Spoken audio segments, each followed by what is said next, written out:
इस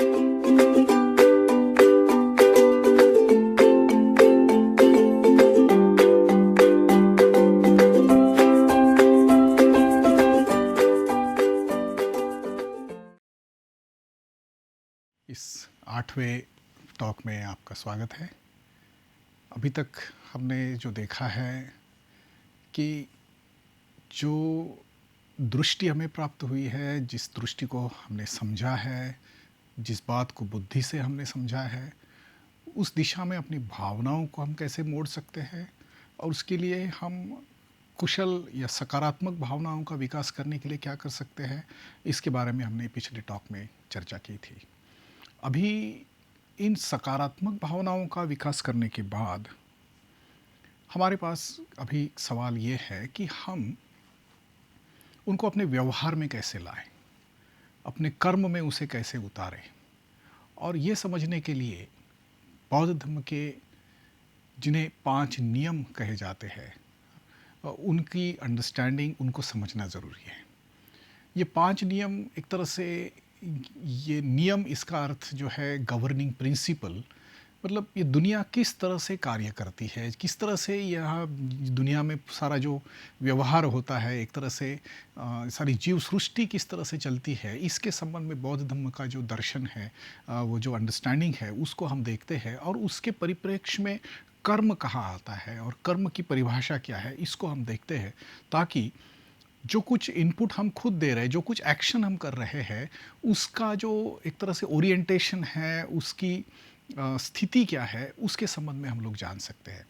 तो सबसे पहले जो ये 5 नियमों में पहला नियम जो है, उसे उतु नियम कहते हैं। उतु नियम इसका मतलब है इनऑर्गेनिक फिजिकल प्रोसेसेस, जिसमें भौतिक शास्त्र और रसायन शास्त्र जो है, इसका संबंध आता है। केमिस्ट्री एंड फिज़िक्स का इसमें संबंध आता है कि इससे संबंधित जितने भी नियम हैं, जितनी भी प्रक्रियाएं हैं, जो अपने एक निश्चित स्वरूप में होती है, जिन्हें आप बदल नहीं सकते। जिस तरह से केमिकल रिएक्शंस होती है, जिस तरह से हमारी जो फिजियोलॉजिकल जो कंडीशंस है, उसके अपने नियम के तहत वो चलता है।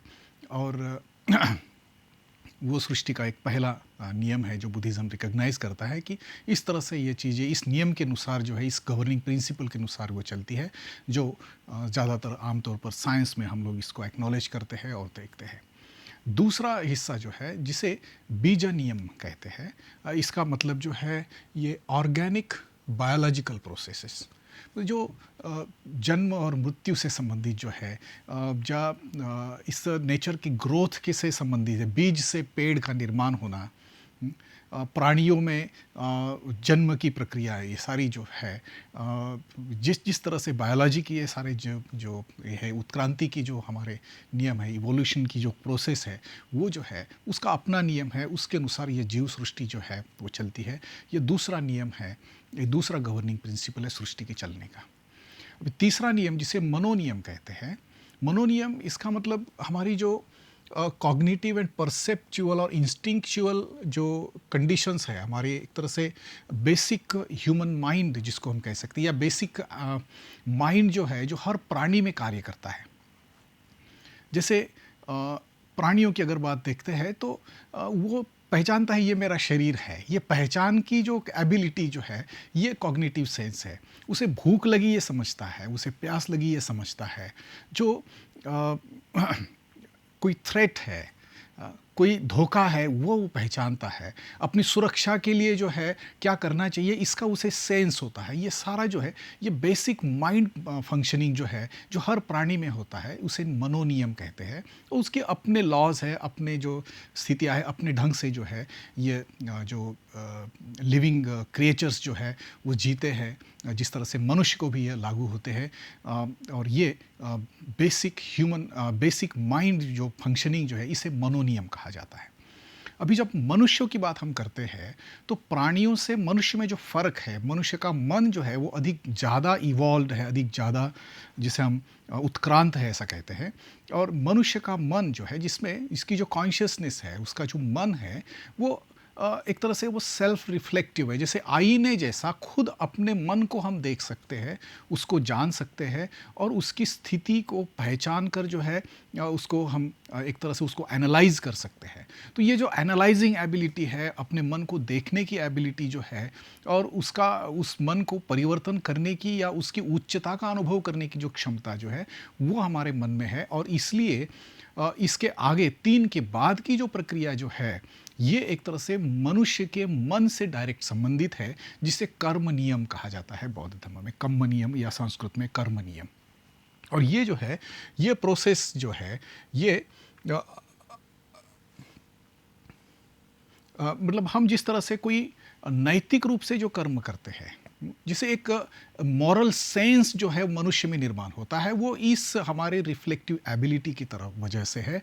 हमारा मन जो है प्राणियों से इवॉल्व है, इसकी यह क्षमता है कि जिसकी वजह से हम ये जो है ये अनुभव कर सकते हैं, हम नैतिकता की बात कर सकते हैं, हम अच्छे और बुरे कर्म की बात कर सकते हैं। और यहाँ जो है हम इन सारी प्रक्रिया में मनुष्य करके यहाँ इम्पैक्ट कर सकते हैं, यहाँ इफ़ेक्ट कर सकते हैं।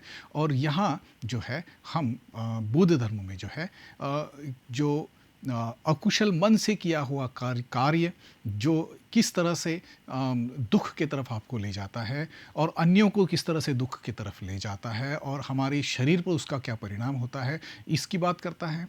कुशल कर्म, अच्छा कुशल चित्त जो है, अच्छा मन जो है, उसके अनुसार किया हुआ कार्य जो है किस तरह से हमें सुख की तरफ ले जाता है, अच्छाई की तरफ ले जाता है और उससे मन की और ऊंची अवस्थाएं कैसे निर्माण होती है, ये जिसमें जिसका जिक्र होता है, जिस पर जिसके इस नियम के तहत जो है हमारा जो मॉरल सेंस जो है वो गहराई में कैसे पहुंच सकता है और ख़ास करके मन के स्तर पर और गहराई में किस तरह से कार्य किया जा सकता है, ये जो बात है ये इस कर्म नियम के आधार पर जो है कही जाती है। और इसी कर्म नियम के आधार पर एक तरह से मनुष्य को अपने इस संसार से अपने जो भी कंडीशंस वो अनुभव करता है, जो भी जैसे हमने 4 आर्य सत्यों में देखा कि जिस तरह का दुख का अनुभव हम कर रहे हैं, जिस तरह से हमारी जो हमारे जीवन के जो रेस्ट्रिक्शंस है, जो बंधन है या जिस तरह की परिस्थितियों को हम देखते हैं, उन सब से पार जाने के लिए जो है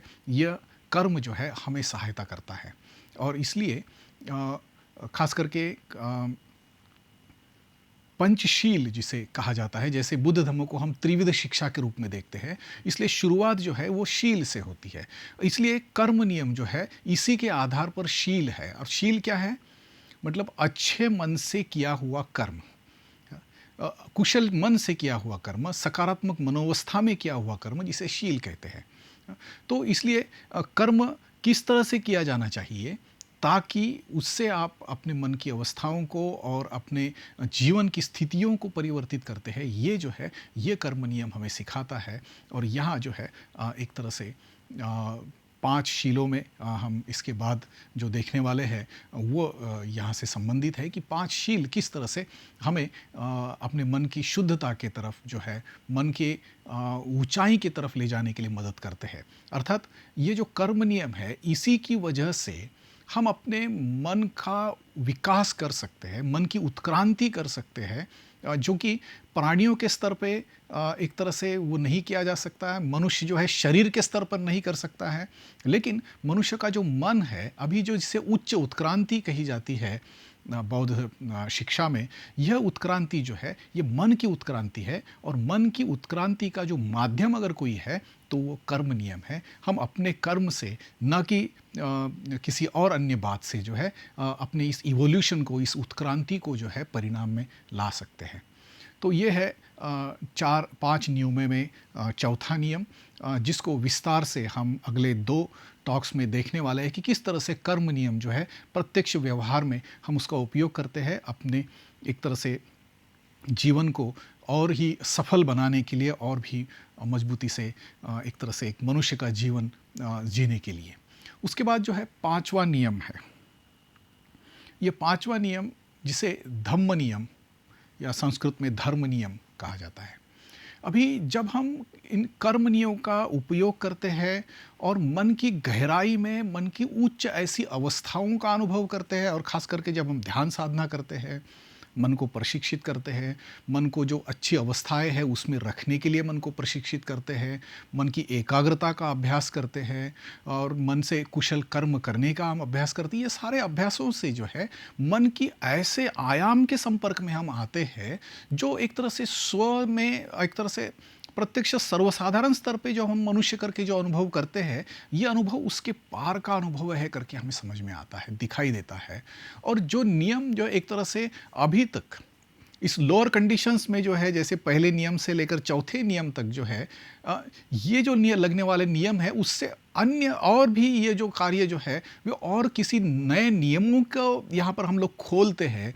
एक तरह से लोगों को जो बहुत ही उच्च ऐसा मन की स्थितियों का जो दर्शन होता है, ध्यान साधनाएं जो है जिसमें जो अलग अलग बहुत ही गहराई के जो अनुभव जो है एक उत्स्फूर्त रूप से जो अंदर से निर्माण होते हैं, वो जो है ये खास करके इस धर्म नियम का दायरा कहा जाता है।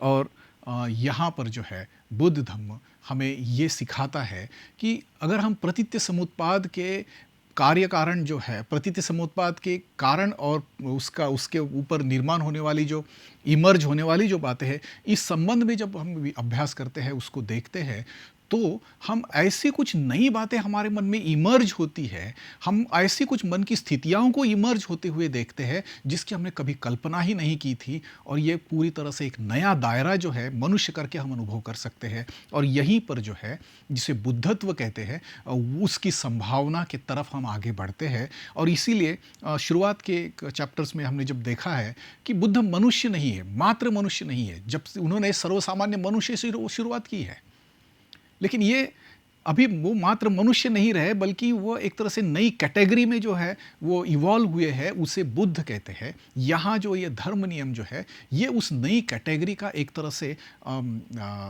उस डायमेंशन है। उस डायमेंशन में हम अपने आप को निकाल लेते हैं, उस डायमेंशन में हम अपने आप को इस स्थितियों से पार लेकर जाते हैं, उसे धर्म नियम कहा जाता है। और बुद्ध धम्म इन 5 नियमों को एक तरह से सृष्टि का परिचालन किस तरह से है, मनुष्य अपने कर्म को इस तरह से इस सृष्टि के परिचालन में कहाँ उसका स्थान है, उसका ओरिएंटेशन क्या है, इस बात को देखता है। और उसके उपयोग से जो है एक तरह से इस स्थिति से पार जाना, जिसे संसार से पार जाना कहते हैं, भवचक्र से पार जाना कहते हैं। हम जो हमारे जो एक ह्यूमन एग्जिस्टेंस के जो रेस्ट्रिक्शंस है उसके पार जाने की बात जो की जाती है वो इसके तहत होती है। और इसी को एक तरह से बुद्ध धम्म के आचरण पद्धतियों का आधार करके माना जाता है। और इसलिए ये 5 नियम ये सृष्टि को, अपने जीवन को एक तरह से परिपूर्ण रूप से देखने का नज़रिया जो है, दृष्टि जो है, इस अर्थ से इसे देखा जाता है। और ये हमारे लिए बहुत महत्वपूर्ण है क्योंकि यहाँ किसी तरह का विश्वास करने की आपको बात नहीं है, बल्कि प्रत्यक्ष रूप में देखने की बात है। ये ऐसा होता है, ये कहानियों में लिखा है, दंत कथाओं में लिखा है, इसलिए नहीं, बल्कि आप सीधा उसका अनुभव कर सकते हैं। अगर ये नहीं है तो उसको आप चैलेंज कर सकते हैं कि ये है, ये कैसे नहीं है। इसलिए ये सीधा अनुभव करने की बात है और सीधा जो है इसका उपयोग करके अपने आप को इवॉल्व करने की बात जो है बुद्ध धम्म करता है। तो ये जो टॉक है खास करके हमारे आगे आने वाले टॉक्स के लिए एक तरह से फाउंडेशन के करके काम करता है कि पूरा जो हमारा जीवन का व्यवहार जो है उसका लोकेशन, उसका ओरिएंटेशन क्या है, ये इसके माध्यम से हम समझने की कोशिश करते हैं। तो ये 5 नियम बुद्ध धम्म की एक बहुत ही महत्वपूर्ण ऐसी शिक्षा है जो अभी हमने बौद्ध धम्म की दृष्टि की जो पहचानने की, समझने की कोशिश की थी। प्रतीत्य समुत्पाद का नियम, जो नियम ये कहता है कि हर चीज़ जो है प्रोसेस में है, कोई भी ऐसी नहीं है जो पक्की है। और ये प्रोसेस में जो है, तो ये सारी प्रोसेसेस जो है ये हम अभी यहाँ पर देख रहे हैं। कोई भी चीज़ जो है अपने आप में स्वतंत्र नहीं है, आइसोलेटेड नहीं है। ये जो बुद्धिस्ट विजन है ये इन 5 नियमों में हम देखते हैं कि किसी तरह से हर चीज़ में आप एनालाइज करके देखेंगे तो ये 5 ऐसे जो डायमेंशंस है, ये पांचों डायमेंशंस में आपको मात्र प्रोसेस ही दिखेंगी। और मनुष्य भी एक प्रोसेस है और इस प्रोसेस को किस तरह से हम इफ़ेक्ट कर सकते हैं, किस तरह से हम इवॉल्व कर सकते हैं, इसका जो साइंस हम कह सकते हैं वो बुद्धिज़्म है।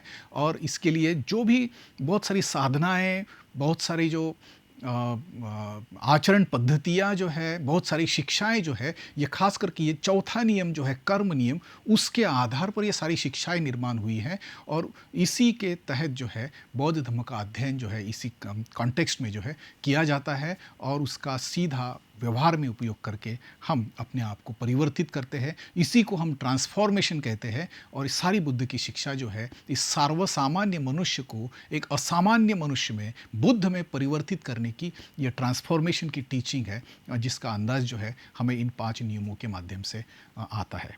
तो 5 नियमों के संबंध में मुझे लगता है कि इतना पर्याप्त है। एक तरह से एक बेसिक आइडिया जो है इसकी हम इससे देख सकते हैं और उसका उपयोग जो है आगे हम जो सीखने वाले हैं कि किस तरह से इसका उपयोग हम कर सकते हैं और जीवन को हम उसका विकास कर सकते हैं। ये अभी व्यवहारिक रूप से एक तरह से आगे आने वाले सारे टॉक्स जो है इसी का एक्सप्लोरेशन करने के लिए होंगे। ये चौथी जो प्रक्रिया है कर्म की प्रक्रिया, यही एक्सप्लोरेशन जो है अगले 6 टॉक्स में हम करने वाले हैं।